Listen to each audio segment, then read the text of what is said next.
Assalamualaikum warahmatullahi wabarakatuh. Perkenalkan, nama saya Devi Permatasari dari Teknik Informatika semester 6. Pada video kali ini saya akan menjelaskan materi tentang algoritma IoT. Di video kali ini saya akan menjelaskan materi tentang algoritma IoT. Definisi dari algoritma IoT yaitu prosedur langkah demi langkah untuk perhitungan, pemrosesan data, dan penalaran otomatis. Di sini juga terdapat beberapa pengertian dari yang pertama Abu Ja'far Muhammad Ibnu Musa al-Khawarizmi, yaitu suatu metode khusus yang digunakan untuk menyelesaikan suatu masalah.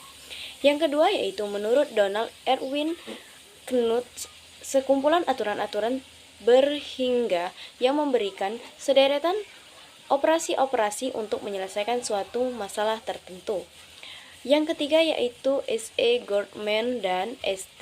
Hidetnimi. Menurut Goldman dan Hidetnimi, pengertian algoritma adalah urutan terbatas dari operasi-operasi yang terdefinisi dengan baik, di mana masing-masing membutuhkan memori dan waktu yang terbatas untuk menyelesaikan suatu masalah. Yang selanjutnya yang keempat yaitu menurut Seymour Lipscott dan Mark Lipson, praktisi matematika dan komputer. Pengertian algoritma adalah suatu daftar langkah demi langkah yang terhingga dari instruksi-instruksi yang terdefinisi dengan jelas yang digunakan untuk memecahkan permasalahan tertentu. Dan yang kelima, menurut Marvin Minsky atau pakar Artificial Intelligence, pengertian algoritma adalah seperangkat aturan yang memberitahukan kepada kita dari waktu ke waktu, tepatnya bagaimana untuk bertindak. Dan yang terakhir yaitu yang keenam, menurut Andrei Andreevich Markov atau ahli matematika dari Rusia, pengertian algoritma adalah hal umum untuk dipahami sebagai suatu keputusan yang tepat untuk mendefinisikan proses keputusan atau komputasi yang mengarahkan dari data awal hingga hasil yang diinginkan. Nah, di sini juga terdapat pengertian atau definisi dari DSS atau Decision Support System. Decision Support System adalah sistem berbasis komputer yang dapat digunakan untuk membuat keputusan tentang hasil identifikasi. DSS berhubungan dengan pembuatan keputusan dalam hal manajemen, operasi, dan perancangan. Dalam membuat keputusan, sistem pendukung dirancang sepenuhnya secara terkomputasi dengan manusia atau kombinasi dari kedua sistem. DSS dapat berfungsi untuk membantu pengambilan keputusan untuk pengumpulan data dan informasi, dokumen, atau model bisnis sebagai cara mengidentifikasi, menyelesaikan masalah, serta membuat keputusan. Selanjutnya, di sini juga ada algoritma Analytical Hierarchy Process. Metode MCDA, Multi Criteria Decision Analysis, yang umumnya digunakan yang mengkonsolidasikan manfaat dan risiko secara eksplisit dengan menggabungkan pentingnya perbedaan dalam probabilitas hasil yang terkait dengan alternatif dan bobot dari pentingnya hasil tersebut. Metode ini menghasilkan proses pengambilan keputusan yang transparan, sehingga individu atau kelompok yang menggunakan metode ini dapat memahami dan mendemonstrasikan dasar-dasar keputusan mereka. Perbedaan dengan proses pengambilan keputusan standar lainnya di mana pentingnya berbagai komponen keputusan tidak eksplisit.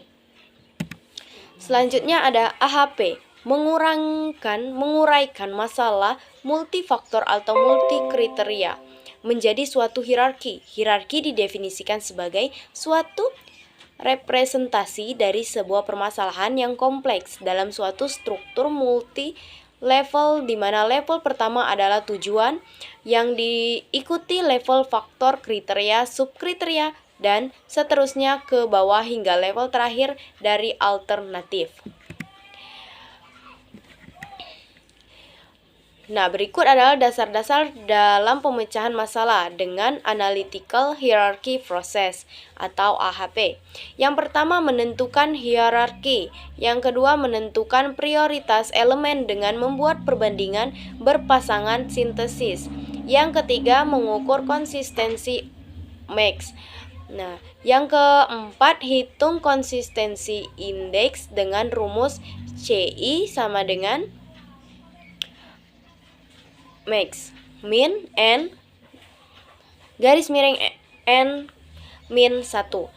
Yang terakhir, hitung rasio indeks dengan rumus CR sama dengan CI strip IR. Nah, algoritma decision tree pada sistem penyiraman tanaman otomatis. Nah, pada algoritma decision tree digunakan untuk menentukan keputusan yang akan dibuat oleh sistem, nilai kelembaban yang akan diberikan oleh sensor, pengambilan keputusan dalam melakukan penyiraman sesuai dengan nilai kelembapan yang akan diberikan oleh sensor yang ditampilkan di website dengan menggunakan algoritma decision tree. Nah, di sini juga terdapat kerangka, yaitu di mana ada kerangka dalam mengukur atau pembuatan dalam sistem siram otomatis, yaitu di sini ada tidak ada aksi, lembab atau keringnya tanah, itu di situ ada juga website, mengecek kelembapan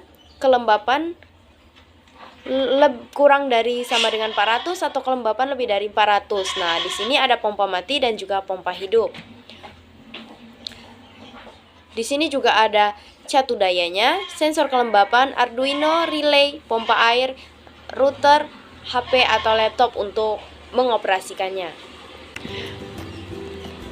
Itulah yang dapat saya jelaskan pada hari ini materi tentang algoritma IoT. Bila ada kata salah atau penyampaian, saya mohon maaf. Kepada Allah saya mohon ampun. Saya akhiri. Wassalamualaikum warahmatullahi wabarakatuh.